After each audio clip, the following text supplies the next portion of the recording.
Today, exactly 2 years ago, I made my first YouTube video about a lathe hiding underneath all this stuff. But since hardly anyone watches old YouTube videos, I think I can get away with a remake movie for my 2-year anniversary. After all, Hollywood does it all the time and they seem to be doing fine. So this will be a sort of reintroduction video to remind everyone, including myself, of this old machine that has been occupying my big workbench for more than 2 years now. I'm also making this video to more or less force myself to start working on this project again. But before I can start, or more precisely restart, I will have to move some machines around and build another workbench. This bench here is no good for a lathe, it is just too high. But it will be great to have it freed up again for some other work. Alright, enough reasoning. Let's have a look at the good, the bad and the uglies of this old machine. So what we have here is a very basic German-made Oscar Ehrlich A35 or A31, not sure. Those are the numbers stamped on the bull gear. It was probably made somewhere between the First and the Second World War. So it's probably at least 75 years old. Unfortunately, this one is missing its original legs. Those were used to make a steampunk table. That's a bit sad, but it did mean that I could buy this machine for scrap price. And who knows, maybe someday it will be a nice turning machine again. Let's start with the tailstock. Not much wrong here, as far as I can tell.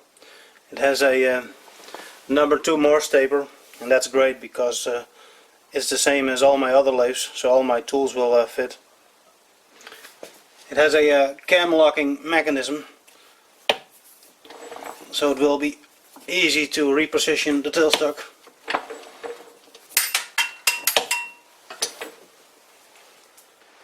And this is something I've been missing on my Chinese lathe. It also has a longer tailstock ram, and that means it won't be necessary to reposition as often as my Chinese lathe. It looks like someone added these adjustable end stops on both sides of the tailstock. I don't think they look original. Maybe they are for returning the tailstock to its original position after a taper turning job. But it is also possible that they are to fix an internal problem. I guess in time I will find out. The saddle and the apron seem to be in reasonable condition. I haven't found any major problems. The saddle does bind a little when moving towards the tailstock, but I guess that's to be expected from an old lathe like this. It actually might be a little too loose on this end here.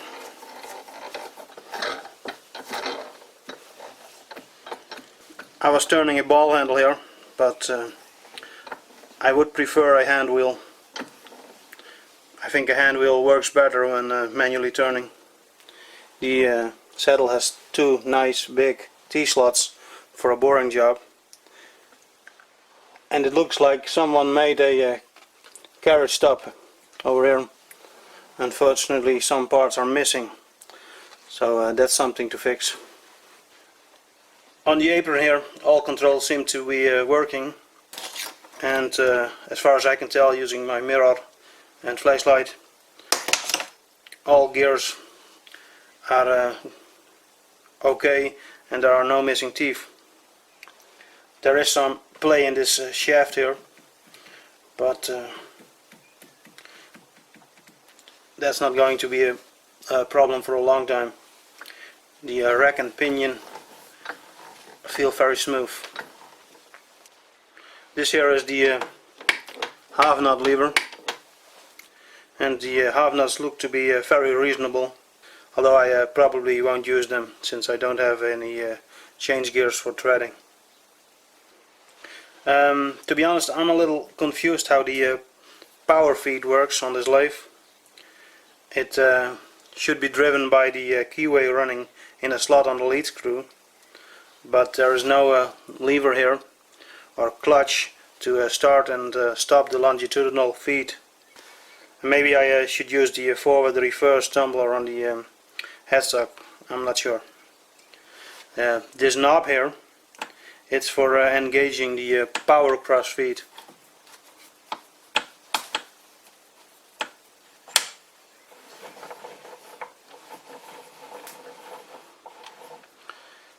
And I suppose it will also have to switch off the longitudinal feed at the same time you switch on the cross feed.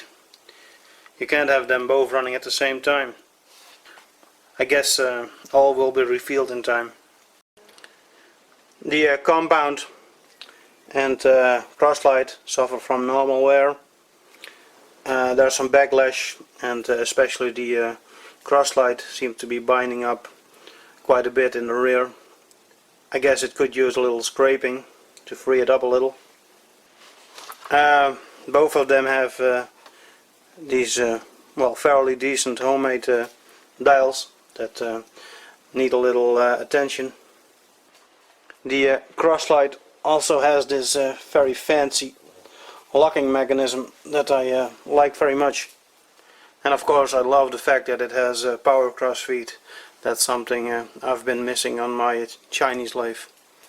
The headstock. Now this is where the serious problems are, and the biggest of those problems is the wear in the bronze spindle bearings and the journals.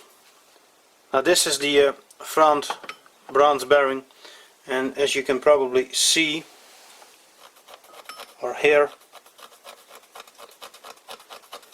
these are far from smooth, and it's more or less the same on the spindle journals. The front is a bit worse than the rear, and the grooves are less deep, this being a harder material. Not much I can do about this. I will stone the edges on the journals here, and then I will put things back together and hope for the best. With a little luck I can still remember how things go back together. These here are all the gears I have for this machine, and I believe they are only good for a rough and a fine feed rate. A lot of teeth are broken or missing, and especially the big gear here is in a very poor but also very creatively repaired state. I'm not going to bother with these because I'm planning to hook up an electric motor to the lead screw. Although it would be nice if in time I was able to cut some common metric threads. So that might be a future project. This here is the chuck that came with the lathe. It's a bit bell-mouthed and it's missing the reverse jaws. It's probably garbage, and I regret spending time cleaning it up, especially since it's already starting to rust again. But it's all I have, so I guess for now it will have to do. The bed of the lathe.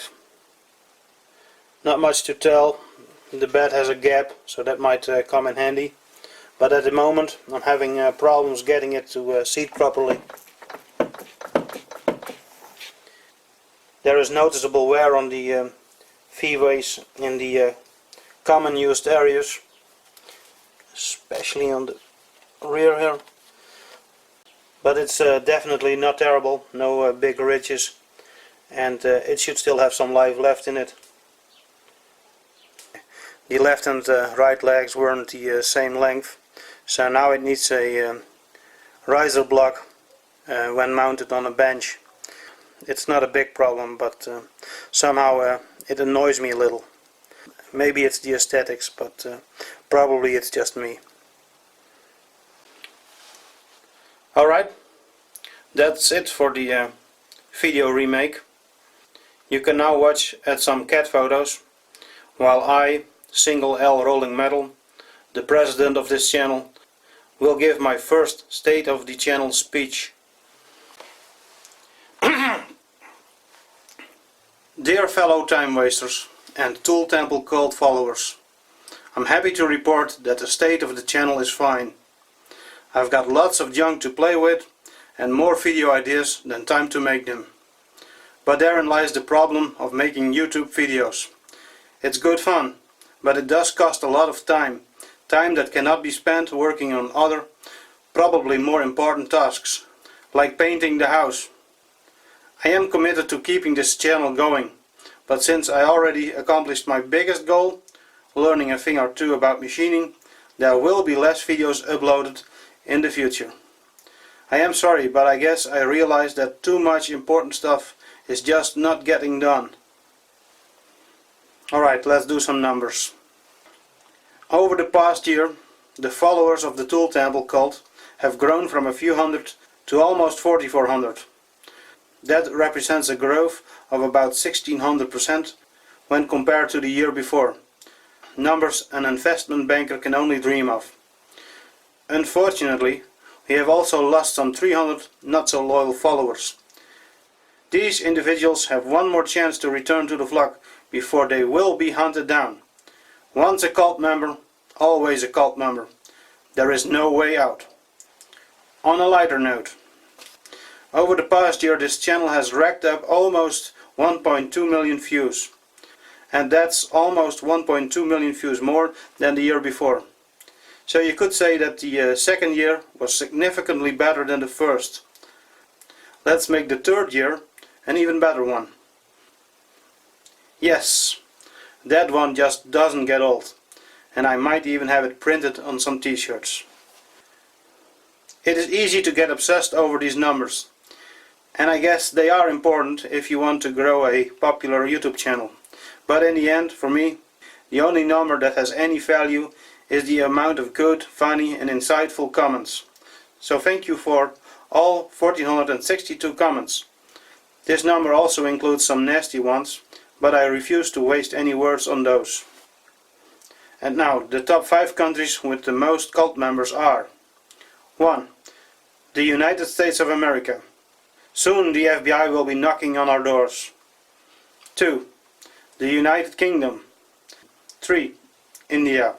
4. Brazil. 5. Australia. Let's make this a top 7. 6. Italy. And number 7. The Netherlands. That's me, but since YouTube won't allow me to subscribe to my own channel, I'm technically not a cult member. And now, the financial state of the channel. Although I never set out to make any money with my YouTube activities, I actually made about $160 in the 9 months since I joined the Banggood Affiliates program. And it's been fun watching the dimes roll in, especially in January, when earnings peaked with more than $50. Sadly enough, that was a one-time deal, and things have stabilized around $10 for the last 3 months. My guess is, you guys already have all the crap you need. Please don't start buying more crap for my sake, because the last thing this world needs is more crap. But there are some good deals to be made. Just stay away from the collards. I know it is possible to make some money by displaying ads, and maybe YouTube might actually be favoring videos that show ads. That makes sense. Personally, I don't like ads, especially those annoying banners that pop up over the video. I could say that I want to spare you guys from all those annoying ads, but to be honest, I have reservations about giving my personal details to the Alphabet company.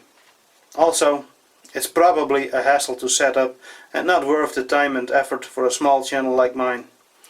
So for the next year, there won't be any ads. Of course, I reserve the right to change my mind at any time. After all, I am the president of the channel. That's it, till next year, and may the tool gods bless the channel.